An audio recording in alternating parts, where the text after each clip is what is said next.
Continuação, capítulo 4, página 56, 3.1. Psicocinesia recorrente espontânea, RSPK. Poltergeist é uma palavra alemã composta por dois vocabulários. Polten, fazer barulho, Geisten, espírito. Com significado de espírito barulhento, brincalhão. Essa designação implica na interpretação dos distúrbios ambientais observados, sugerindo intervenção de agentes invisíveis que executam atos aparentemente inteligentes e intencionais. Sua sigla identificadora marca as características principais: recorrência e espontaneidade. As demais características são interligadas à duração instável, geralmente curta, dos episódios.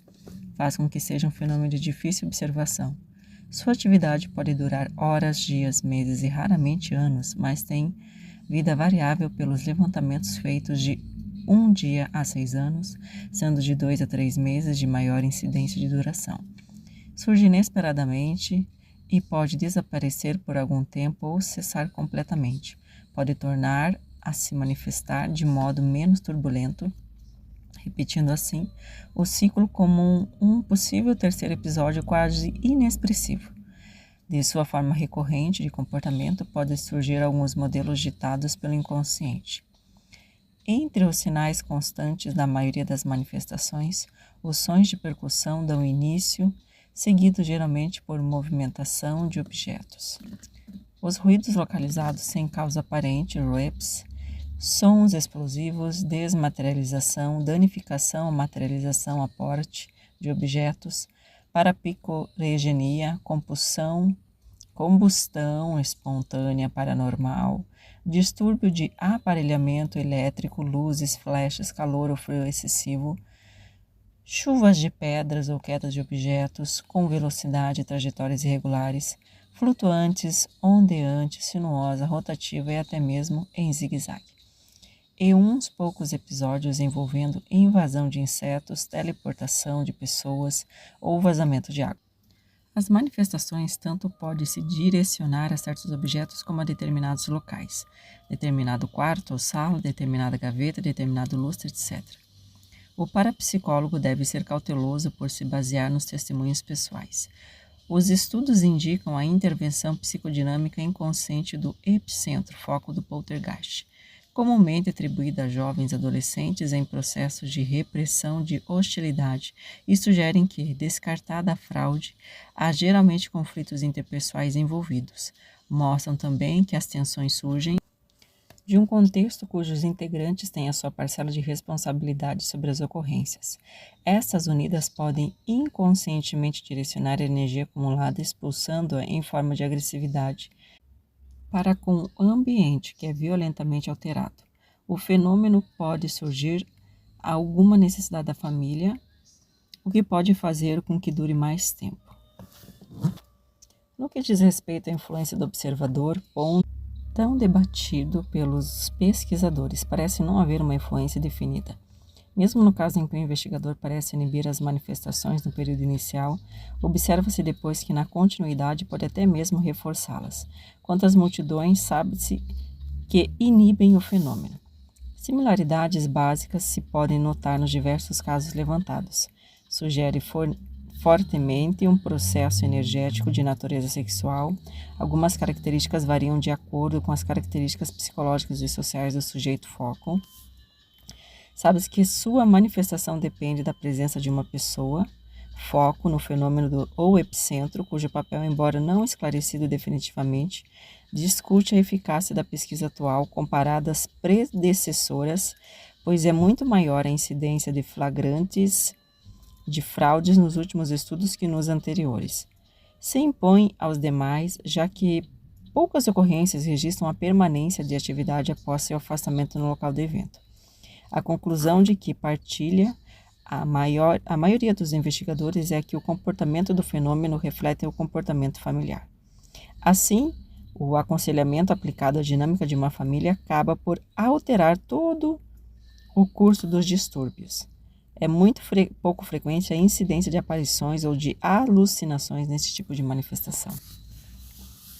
De acordo com o que já foi exposto na parte inicial deste estudo, as ocorrências físicas espontâneas mais comumente observadas são as batidas em portas, janelas e móveis, e o deslocamento de objetos, alguns frágeis, curiosamente intactos, outros mais sólidos, destruídos, e os sons de percussão, os sons rascantes e os estalos.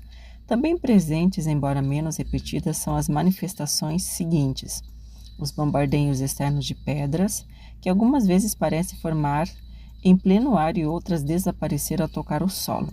Geralmente indicam que não há bombardeio interno. A súbita abertura de portas, armários, janelas, o aparecimento de estranhos objetos, que também podem desaparecer, a sensação quente ou gelada ao tato, a trajetória, por vezes não uniforme dos objetos deslocados. Então, RSPK, fogo espontâneo, movimento inteligente, epicentro, aporte. Chuva, pedras, ovos e água. Distúrbio no ambiente, mutável, acompanha o epicentro, recorrente e cíclico. O epicentro, dinâmica familiar, inconstante, inconsciente, crise, emociona relacionamentos. Adolescente, estado emocional, próxima ocorrência, comunicação e psiconesia. 2.2 Hipótese de sobrevivência da mente.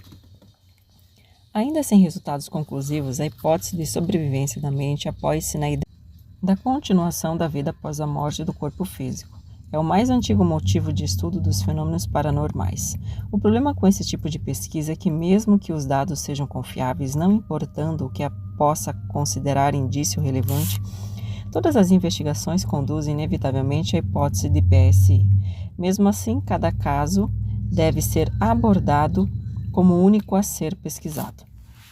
A fonte da informação distingue a hipótese de sobrevivência da mente, que sugere uma fonte desconhecida não viva, de uma ocorrência de super-PSI, que tem como fonte o meio ambiente ou outro ser vivo. Defendida pela pesquisa parapsicológica contemporânea, continue o objeto de seu estudo os eventos de poltergeist, as aparições, a ectoplasmia, o mediunismo e as incorporações mediúnicas, as experiências fora do corpo, as experiências de quase morte e o estudo de reencarnação. A dificuldade de comprovação da fenomenologia ligada à teoria da sobrevivência da mente consiste em que toda a estrutura da pesquisa se fundamenta em testemunhos pessoais de experiências subjetivas à semelhança dos fenômenos espontâneos que fogem a quase todo o controle experimental. A favor da hipótese de sobrevivência da mente, juntam-se relatos e levantamentos de valiosos casos de incorporação mediúnica e alguns implicam em diferentes médiums em diferentes tempos e lugares atuando juntos, médios que dão versões diferentes, mas verificáveis, sobre ocorrências passadas e médios com chave para a solução de testes feitos por outros médiums. Uma sugestão de difícil prática por implicações éticas seria montar arquivos com testes psicológicos realizados antes da morte, para posterior comparação e identificação do proclamado autor da mensagem. A crítica leva sempre melhor contra a HSM por alguns dos seus irrefutáveis argumentos. Não se conhece os limites da PSI. O que for atribuído aos mortos pode se atribuir aos vivos também, mediante interferência PSI. Como onde encontrar algum ou alguém desaparecido ou a autoria de um crime envolvido? A possibilidade de envolvimento do inconsciente coletivo em todo e qualquer tipo de informação. Algumas hipóteses da pesquisa. Hipótese 1. A tese da morte definitiva. Baseia-se na ideia de que o homem deve ter consciência e percepção dos 5 sentidos e a morte se caracteriza pela cessação das sensações e a cessação da evolução e da aprendizagem do indivíduo. Dependente da vida do universo, a vida individual deixa de existir, deixando de existir também a porção espiritual do homem. A hipótese 2, a tese da sobrevivência parcial. Intermediária, apoia-se na morte definitiva, fala apenas da sobrevivência física, bioenergética, a perpetuação das espécies através dos filhos, netos e bisnetos, da sobrevivência psicossociológica caracterizada pelas realizações do indivíduo em vida, pelo legado que deixou, livros, quadros, esculturas, reportagens a seu respeito, nomes de ruas, etc. De alguma forma, e por algum período de tempo, no entanto, a vida individual seria integrada à vida do universo e a evolução obtida durante o período da existência individual continuaria após a morte do corpo físico. Foi a partir das décadas de 60 e 70 que esses estudos voltaram a retomar sua força entre os meios de pesquisa sistemática, graças ao avanço da medicina, cuja tecnologia passou a ressuscitar um número cada vez maior de pessoas, metade das quais vem fornecendo relatos de suas vivências durante o intervalo crítico da morte clínica. 2.3 Assombração, Haunting, fantasmagoria. Manifestação espontânea e recorrente que envolve aparições não interativas e é geralmente associada a um determinado local. Na fronteira limítrofe dos estudos psicocinéticos com a pesquisa de sobrevivência da mente, os casos de assombração ou haunting chegaram quase a repetir ocorrências de poltergeist, porém com episódios de aparecimento de fantasmas acompanhados ou não de gemidos, sussurros, lamentos, arrastar de correntes. Costumam durar mais que os casos de poltergeist ou de aparições. Semanas, meses, anos e, às vezes, séculos. Constituem na projeção ou visualização de uma ou mais figuras fantasmagóricas, normalmente associadas a um local antigo que tenha sido palco de torturas ou de sofrimentos excessivos. O fenômeno parece ligar-se exclusivamente ao local da ocorrência e não aos seus habitantes. Ressalte-se que esse tipo de manifestação é desprovido de intencionalidade e sem qualquer possibilidade de interação. Os fantasmas não se comunicam, seguem sempre o mesmo roteiro, fazem sempre as mesmas coisas. Trata-se de um caso de memória das paredes, enquadrado como psicocinesia, e o que não desqualifica como um motivo de curiosidade, mas anula qualquer utilidade para a pesquisa de sobrevivência da mente. Quanto à abrangência, depreende-se que, no ambiente onde ocorre o fenômeno, algumas pessoas presentes, especialmente os sensitivos, acessarão pela própria habilidade as sensações, a sonoridade e as imagens visuais. Passos, gemidos, arrastar de correntes, outras ouvirão apenas algum tipo de som e nada verão ou vice-versa. Algumas sentirão apenas a densidade mais espessa da atmosfera e o resfriamento do ambiente. Outras ainda nada sentirão. Características: fenomenologia espontânea, aparecendo e desaparecendo de modo imprevisível, tornando bastante inviável a coleta de dados confiáveis. Os chamados fantasmas ou aparições fantasmagóricas têm uma natureza recorrente, ou seja, a mesma figura pode ser observada no mesmo local por inúmeras vezes, a maior delas por diferentes pessoas. Manifestações não interativas e aparecimento não consciente de si mesmas e do ambiente em redor. Parecem sonâmbulos em seus movimentos repetitivos e repetidos e mecânicos. Alguns fantasmas, a cada vez que se apresentam, repetem os mesmos gestos nos mesmos lugares. Observações. Experiências de aparições recorrentes tendem a ser menos estereotipadas nesse sentido, pois se referem a um parente ou amigo morto da pessoa-alvo. As manifestações de animais não são incomuns. Os gatos, especialmente, têm sido motivos de relatos constantes. Alguns relatos assinalam o registro de aparições com sinais luminosos, discos de luz e imagens no círculo de luz, figuras sagradas. Os sons ouvidos vão desde simples gemidos e sussurros a estalos, raspagens, arrastar de correntes, queda de objetos reais e até mesmo risadas e músicas. Os fantasmas costumam ser descritos como diáfanos, visíveis às vezes tocáveis, até fotografáveis.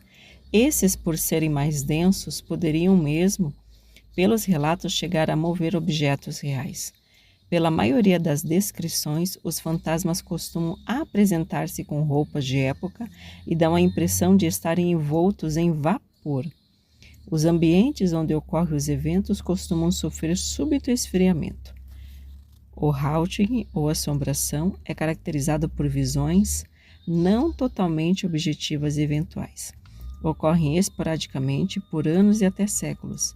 São ligados a um local particular, geralmente a uma construção antiga. Capítulo 5. Outros fenômenos PSI.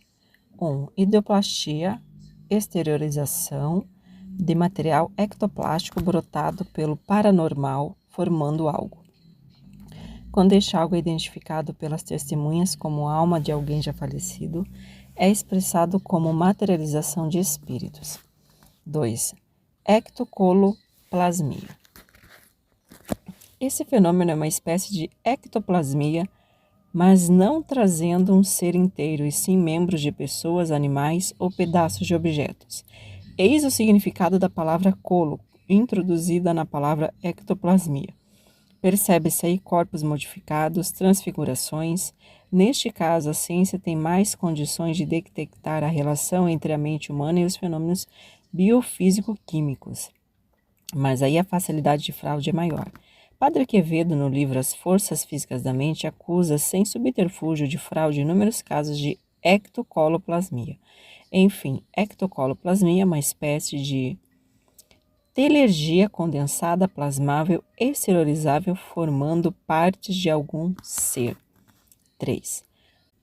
Fantasmogênese. Significa a origem ou origens de aparições de almas de pessoas falecidas. Dissociação de personalidade dos agentes PSI, afetando locais, é uma das explicações parapsicológicas. Locais afetados por seres estranhos, chamados de fantasmas. Para os cerebrocêntricos, são imagens criadas pela mente que adquirem certa autonomia. Os psicocêntricos consideram tal explicação limitada, reducionista, formas pensamentos, como é explicada o grande pensador Ernesto Bozani, admitindo para vários casos a aparição de pessoas que já faleceram. Os depoimentos são incontáveis e o fenômeno é discutido há milênios e nas mais variadas culturas. Reconhecemos que a parapsicologia ainda não resolveu esta questão. 4.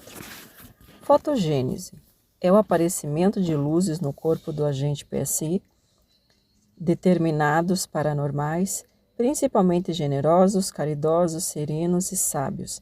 São vistos literalmente iluminados, tanto quanto biologicamente vivos, como após a morte do corpo em aparições. Conforme incontáveis depoimentos. Vemos então a questão dos valores implicados no fenômeno, o que depõe contra os materialistas reducionistas e os parapsicólogos de ala cerebrocêntrica. Embora haja hipóteses bioquímicas, uma delas relacionada à radiação ultravioleta do sangue com os sulfuretos. A questão não se encerra aí, pois os fatos são mais frequentes com os místicos e os chamados santos-santas. Telergia. Chama-se telergia o fenômeno paranormal considerado como energia somática exteriorizada pelo indivíduo inconsciente. Charles Richet, pesquisador francês, metapsiquista, examinou bastante esse fenômeno e optou por essa explicação. Que energia é essa? De onde vem? Por que sua exteriorização é rara? Porque só alguns externalizam? São questões ainda muito debatidas e que dividem os parapsicólogos entre cerebrocêntricos e psicocêntricos. É também o enorme poder de um indivíduo por si mesmo. Alguns parapsicólogos atribuem o fenômeno ao agente teta. Para os espiritualistas, entidades humanas falecidas. As pesquisas prosseguem. 6. Tipitologia. É uma espécie de relação do agente PSI com algo invisível através de toques em mesas, paredes ou ruídos. A característica básica da tipitologia se deve a uma programação com intenções de provocar ruídos quaisquer, de acordo com um código combinado entre o agente PSI e uma entidade falecida, ou o agente PSI e o inconsciente dele ou de alguém presente, ou de todos os presentes. quando a tipologia ocorre sem nenhum acordo, porém subitamente, espontaneamente recebe o nome de torisbismo. No caso da tipologia propriamente dita, vemos vários casos desafiam a ciência clássica, como foram os casos dos irmãos Fox, em 1847, nos Estados Unidos, onde um crime foi denunciado por esta via, posteriormente confirmado. 7.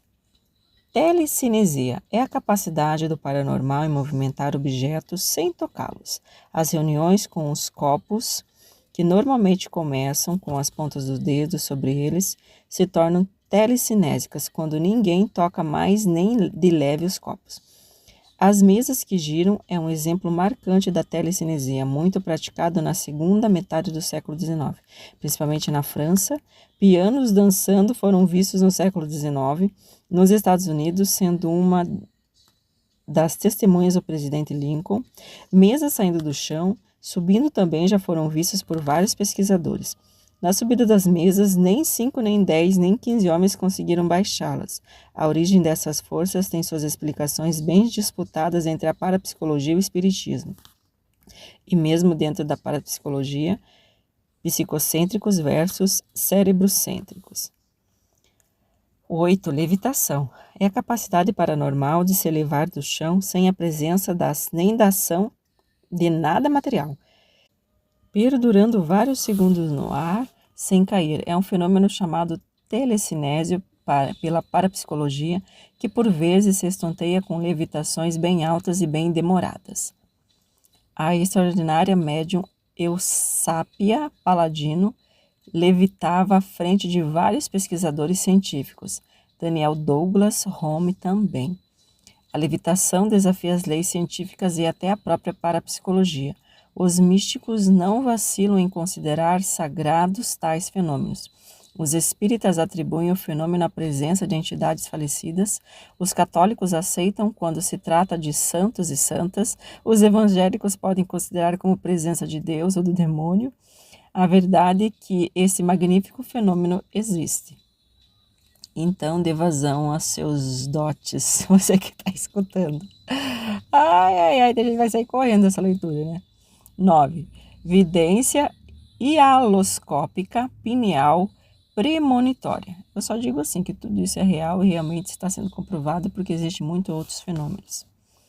Então, a vidência é o fenômeno criado por este autor, onde a nuca da pessoa, local da glândula pineal, é concentradamente olhada, enquanto ela olha concentradamente para um vasilhame com água. Por intuição, criei este método em busca do fenômeno, com o intuito de ajudar. Em menos de 10 minutos vejo o que está acontecendo, o que aconteceu e o que está prestes a acontecer com o consulente. O passado e o futuro são vistos em tempos próximos ao presente. Em quase 100% o experimento tem dado certo centenas de vezes. Capítulo 6. Os fenômenos psicobiofísicos e a parapsicologia. Em formação científica, a psicobiofísica é um campo do saber, uma área de estudos, uma disciplina, uma matéria cujo foco de investigações se concentra nas interconexões recíprocas entre a mente, o corpo e o ambiente. Com frequência, essas interconexões se desdobram multidisciplinariamente, relacionando-se com os fenômenos paranormais, não dando as costas nem aos enigmas e mistérios da vida, nem às práticas de apoio à saúde mental total do ser humano e à sua existencialidade. Ela é integrada por 3 ciências, a psicologia, biologia e a física. Estuda principalmente as relações e os fenômenos existentes entre matéria, átomo, vida, célula, espírito e mente. Nenhuma ciência concreta é capaz de compreender esses fenômenos, pois as ciências concretas, possuem fundamentos e fins em si mesmas, e é aí que entra a parapsicologia, a única ciência capaz de explicar os fenômenos psicobiofísicos e paranormais que nos cercam. Estuda também,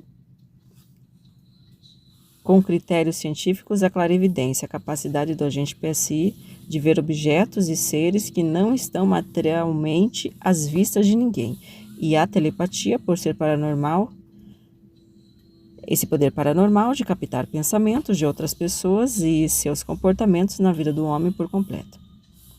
Pesquisas e a influências dos campos eletromagnéticos nos processos biofísicos, bem como as energias biofísicas e extrafísicas, a sua repercussão na vida das pessoas, investigam inconsciente as fronteiras da mente humana. O estudo da psicobiofísica possui também o objetivo de possibilitar ao ser humano conhecer a sua potencialidade interior para expandir seu autoconhecimento, a sua consciência através do estudo da mente e do corpo.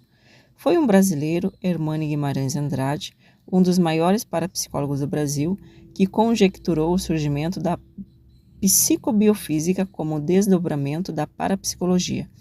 A ele devemos muitos esses estudos, mas não ocorreu exatamente assim. A parapsicologia continua com o seu estatuto científico, ciência dos fenômenos paranormais, não cedendo seu espaço a nenhuma nova ciência, mas incorporando o seu arcabouço com mais determinação aos mesmos fenômenos ocupados pela psicobiofísica. Determinada a encarar fenômenos enigmáticos que o cartesianismo se afasta, a psicobiofísica não se recusa a prestar apoio aos seres humanos envoltos em problemas que a ciência clássica se desvia. Esta aplicação prática não descaracteriza cientificamente esta disciplina, posto que se ancora em pesquisas científicas. Nessas interconexões, com frequência, a psicobiofísica se depara com fenômenos paranormais.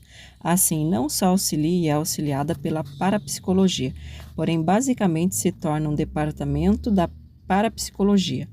Essa também tem o direito de aplicar os seus conhecimentos na atenuação ou solução de problemas e enigmas humanos.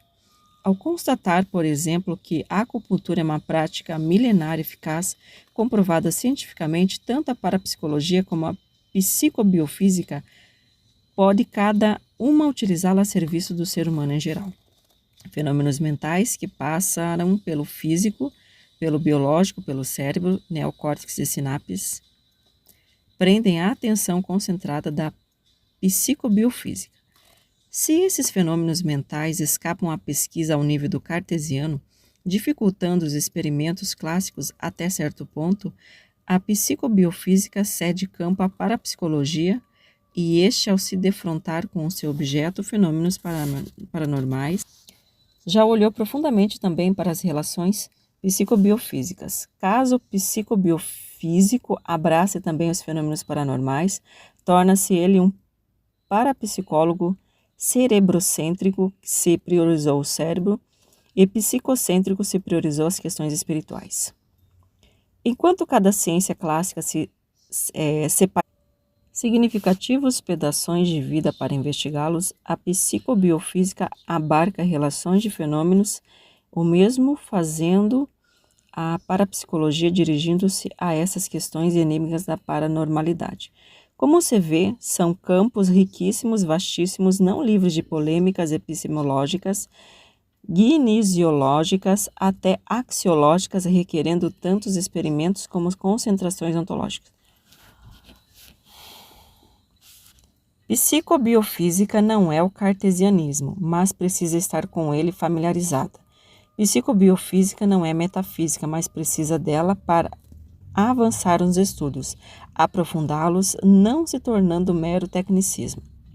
Se puder abrir parênteses, cosmogônicos e antropogênicos, só ajudará a si mesmo a decifrar os enigmas do homem e desvendar os mistérios da vida, além de colaborar existencialmente com a humanidade. Por que bilhões de neurônios continuam escondidos dentro do nosso cérebro? O que há de subjacente? O que faz alguém abrir uma porta sem nela tocar, sem o uso de nenhum instrumento? Afinal, o que é a mente? Há uma intenção consciente dentro do cérebro? Se a mente vai além do cérebro, além do biofísico, como a psicobiofísica vai estudá-la? Pode estar perguntando o leitor. Acontece que jamais vimos a psicobiofísica ela estuda as relações desta mente com os outros fenômenos aqui aludidos. O ser humano tem que estar indispensavelmente inserido neste contexto. Além de cientificamente ancorada, uma antropologia filosófica não se pode ser dispensada das investigações psicobiofísicas, desde os primórdios como cosmogênicos e antropogênicos, que a mente humana veio evoluindo sempre em interações, portanto, psicobiofísicas. Temos que pensar em átomos, células, água, sol, terra. Alimento, repouso e lutas históricas, assim ainda o campo não se esgota. Grande parte dos psicobiofísicos não encara a palavra psique como sendo cérebro, nem mesmo apenas a mente, cujos conceitos são frágeis, imprecisos e inconscientes, para não dizer obscuros. Forças transcendentais interferindo no ser humano não são desprezadas, muito menos abraçadas precipitadamente. No entanto, muitos psicobiofísicos, seguindo a tendência da parapsicologia, psicocêntricos, não se tem nenhum constrangimento em considerar as influências do que eles chamam de agente teta, interferindo na vida humana, inclusive nos experimentos parapsíquicos. Vários deles nem vacilam em empregar a palavra alma ou espírito. O próprio pai da psicobiofísica, Hernani Andrade, por vezes assim se expressou. Por fim, a psicobiofísica colhe valiosos frutos da metapsíquica, do espiritualismo, do kardecismo, da parapsicologia e das ciências em geral. Assim sendo, o método terá que ser multidisciplinar, que se desordena caso não haja esse suporte metafísico, por mais científica que seja a sua postura. Capítulo 7. Metapsíquica, Parapsicologia e Psicobiofísica, Interconexões. Um dos principais representantes da metapsíquica foi o francês Charles Richet.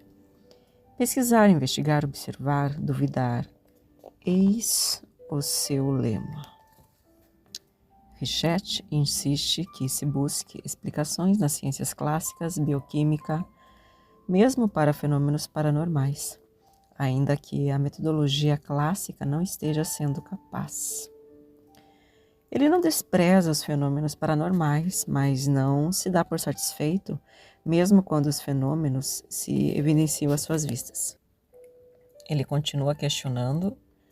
E assim, vários pesquisadores do século XIX procuram e encontram no método estatístico quantitativo a chave para o entendimento dos fenômenos paranormais. É a parapsicologia que surge tendo como principal representante o J.B. Rhine. Outros estudiosos, no entanto, questionam a eficácia desse método, pois argumentam que os fenômenos paranormais nem sempre se manifestam programadamente. Vários deles são muito espontâneos e não duvidam da sobrevivência da alma pós-túmulo. São os espíritas, principalmente Allan Kardec, Camille Flammarion e Gabriel Delany. A psicobiofísica surge dessa tentativa de não ficar acuada. É a própria parapsicologia que se alarga, mas diante da resistência dentro do seu próprio meio, se acautela e surge assim a psicobiofísicos. Todas essas posturas lhe interessam, mas não são isoladamente. E assim as suas relações, e mais ainda a psicobiofísica está disposta a aplicar seus conhecimentos na ajuda dos seres humanos. Porém, mesmo quando um fenômeno físico atinge o cérebro se infiltrando pelo tálamo, que é o portal do cérebro, ainda não é suficiente para dar por encerrada a temática. Não é o puramente psicológico, nem físico, nem químico que a psicobiofísica trabalha, mas a relação destas relações com os fenômenos que nenhuma ciência isolada consegue explicar. A psicobiofísica quer desvendar o homem integral e quer colaborar com a vida, de modo muitas vezes direto. Essa relação esbarra, inevitavelmente, nas questões ontológicas e espirituais, pois o ser humano é muito mais do que uma inter-relação de órgãos, e o pensamento vai muito além disto. É a mente que a psicobiofísica vai buscar entender. Mente não necessariamente dentro do cérebro, não são apenas os sinais elétricos que interessam a psicobiofísica, como a parapsicologia, mesmo em se tratando de troca de sinais, a entrada do neocórtex, sinais aferentes e saídas do neocórtex, sinais eferentes, conforme ocorre nas sinapses.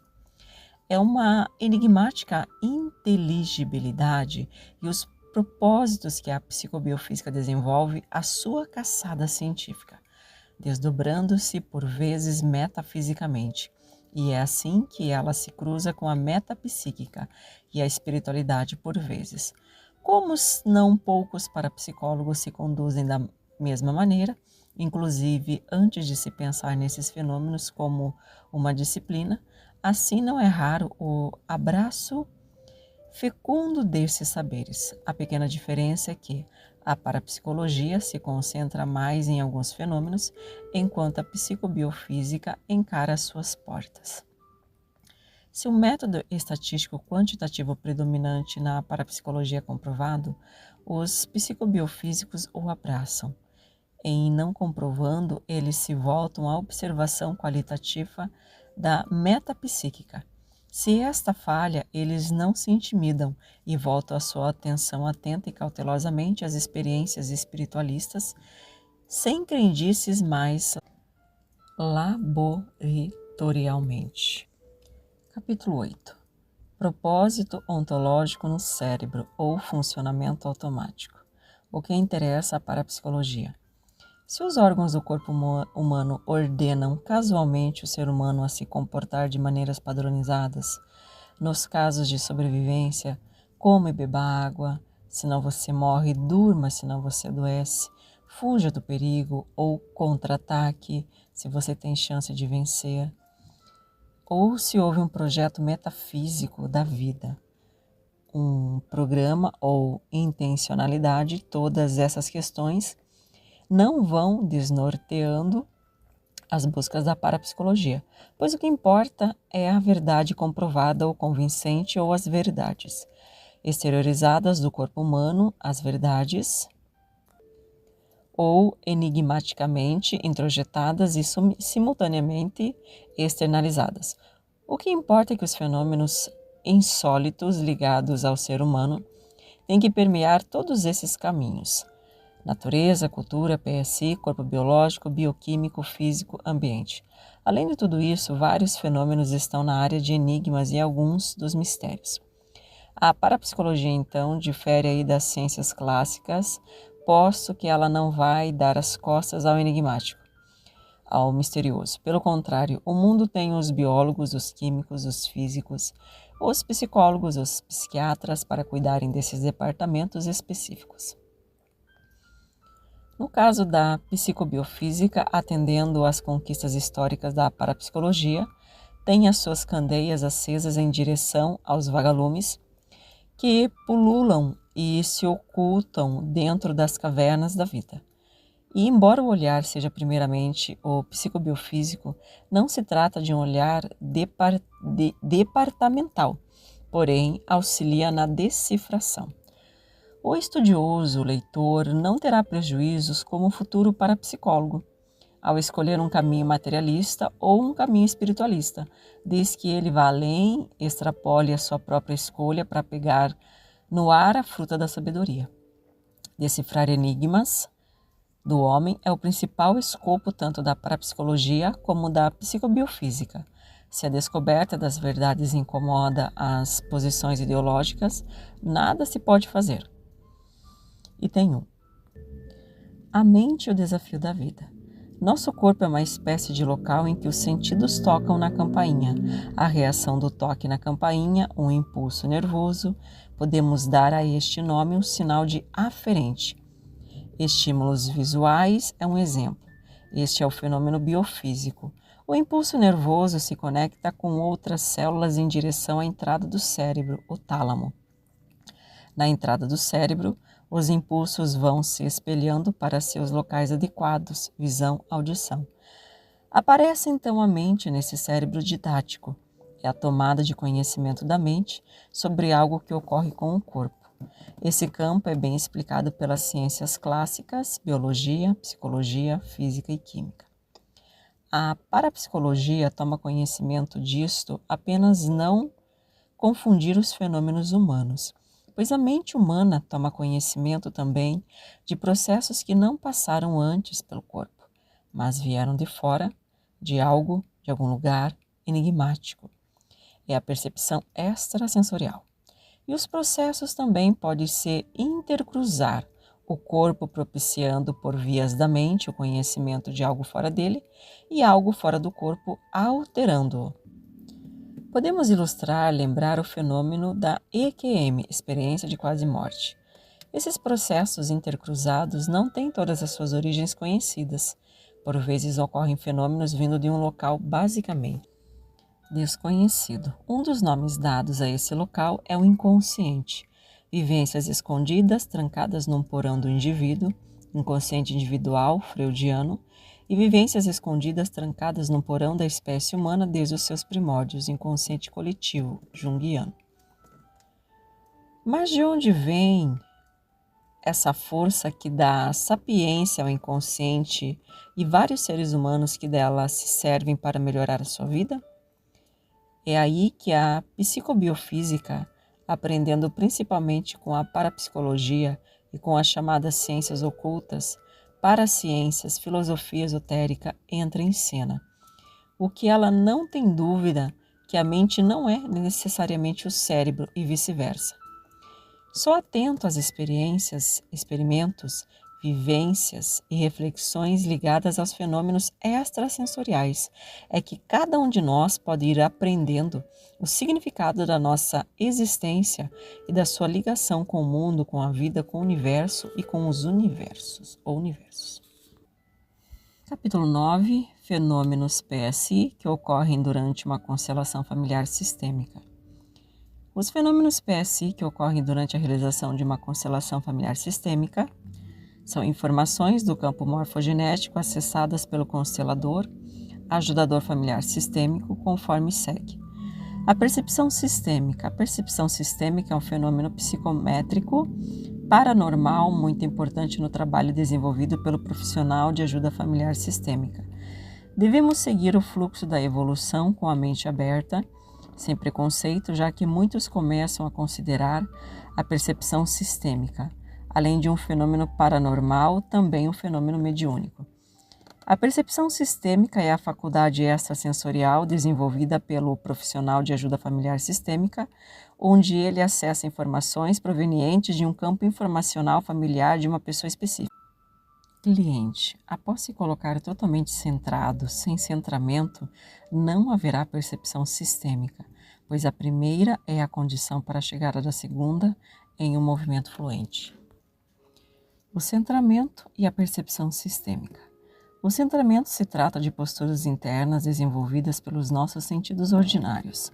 Já a percepção sistêmica é originária do centramento e nasce a partir do nosso sexto sentido extraordinário, fenômeno PSI. Para que possamos estar no centro em total leveza e buscando o nosso centramento, precisamos desenvolver um treinamento constante através de posturas internas, a saber, respiração consciente, estar vazio, no presente, sem incorporações mediúnicas, nos deixando ser levados pela energia, sem qualquer julgamento e sem qualquer intenção. Com essas posturas internas, sentiremos leveza em nossa alma e a partir dessa sensação atemporal e deslocalizado, estaremos totalmente centrados e assim de forma consequente e natural, nos chegará a faculdade extrasensorial, denominada de percepção sistêmica. No centro sempre sentiremos leveza, conforme intitulado em um dos livros de Bert Helling, onde o mestre apresenta de forma profunda o que é o centro e as posturas buscadas para que se alcance o centramento. Retrocognição familiar sistêmica, telepatia familiar sistêmica, pré-cognição familiar sistêmica. A percepção sistêmica faz com que o profissional de ajuda familiar sistêmica possa acessar objetos, lugares e pessoas em 3 dimensões distintas, mas que estão relacionadas ao sistema familiar específico de uma pessoa, passado, presente e futuro. Não se trata de um acesso irrestrito ao fato em si, com a sua localização exata no tempo, mas sim a possibilidade de acessar as informações provenientes das dinâmicas familiares vividas por membros ou antepassados vivos ou mortos de uma família. As 3 dimensões acessadas através da percepção sistêmica são: primeira dimensão, na dimensão pretérita, são acessadas do campo informacional familiar, informações das dinâmicas ocorridas entre os perpetradores e suas vítimas, exclusões, doenças, mortes, segredos de família e outros fatos geradores de emaranhamentos, intrincamentos e identificações que nos chegam através das ressonâncias limitantes. Esta primeira dimensão, onde se acessam fatos do passado, é classificada pela parapsicologia científica como sendo o fenômeno PSI denominado de retrocognição. Contudo, por possuir características sistêmicas, recebe uma nova denominação: retrocognição familiar sistêmica. Primeira dimensão, fatos passados, retrocognição familiar sistêmica. Segunda dimensão. Na dimensão presente são acessadas informações do campo informacional familiar de uma pessoa, cliente, que está vivenciando dificuldades em sua vida, seja em nível individual ou sistêmico. Essas dificuldades se apresentam através de doenças, sentimentos limitantes como medo, raiva, culpa, além de fracassos e conflitos presentes nos relacionamentos familiares, afetivos, profissionais. Geralmente são estes os motivos que levaram essa pessoa a buscar a realização de uma constelação sistêmica em grupo ou um tratamento terapêutico familiar sistêmico em consultório.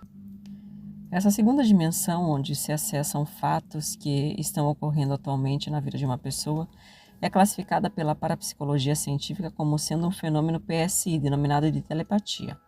Contudo, por possuir características sistêmicas, recebe uma nova denominação: telepatia familiar sistêmica.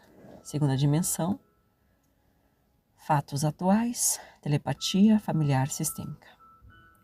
Terceira dimensão, na dimensão futura, são acessadas informações de 2 caminhos distintos que se relacionam com a vida do cliente, a saber, o primeiro caminho, onde o cliente resiste e não se coloca à disposição para ser um instrumento de reconciliações no seio da sua família, e se assim for, isso continuará a trazer para ele e para alguns membros da sua família uma ressonância limitante.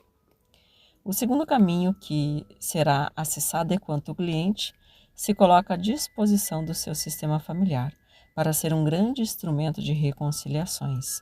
Em consequência, será restabelecido o fluxo do amor através de uma nova ressonância de possibilidades. A reconciliação será sempre individual, praticada pelo cliente, mas a cura sempre será coletiva e atende ao sistema familiar. Este segundo caminho futuro começa a emitir informações de coisas positivas possíveis de ocorrer, um campo quântico de realizações. Essa terceira dimensão, onde se acessam fatos futuros negativos ou positivos, é denominada pela parapsicologia científica como sendo um fenômeno PSI, conhecido como pré-cognição. Contudo, por possuir características sistêmicas, recebe a denominação de pré-cognição familiar sistêmica. O cuidado na revelação do que foi acessado. O ajudador familiar sistêmico deve sempre estar conectado ao seu guia interior, para saber exatamente o que pode e o que não pode ser revelado ao cliente e aos demais participantes. Isso se refere à primeira dimensão acessada. Muitos segredos de família e situações que expõem a intimidade de uma pessoa devem ser mantidos em segredo. O acesso a essas informações sigilosas só é permitido ao ajudador, a fim de que ele saiba quais os caminhos e dinâmicas de reconciliações devem ser buscadas, possibilitando a dissolução de bloqueios gerados pelo desrespeito à hierarquia e ao equilíbrio, segundo e terceiras leis sistêmicas, já que todos pertencem, mesmo os excluídos. Posturas internas, centramento, percepção sistêmica de um campo informacional específico, acesso a 3 dimensões, passado, presente e futuro. Em conclusão, podemos afirmar que a percepção sistêmica é um diálogo biológico com a parte mais iluminada do nosso ser, em conexão a um campo informacional específico de um cliente. Isso significa que sempre devemos ouvir o nosso guia interior. Devemos estar totalmente vazios para que não haja uma contra-transferência. As novas informações chegam para aqueles que aceitam tudo como a vida apresenta. Tomamos tudo e a todos, o certo e o errado, o ruim e o bom, ou seja, devemos integrar as diversas polaridades que a vida apresenta. O diálogo com o campo mórfico é uma ferramenta fenomenológica que exige o abandono das hipóteses e a rendição a esse mesmo campo.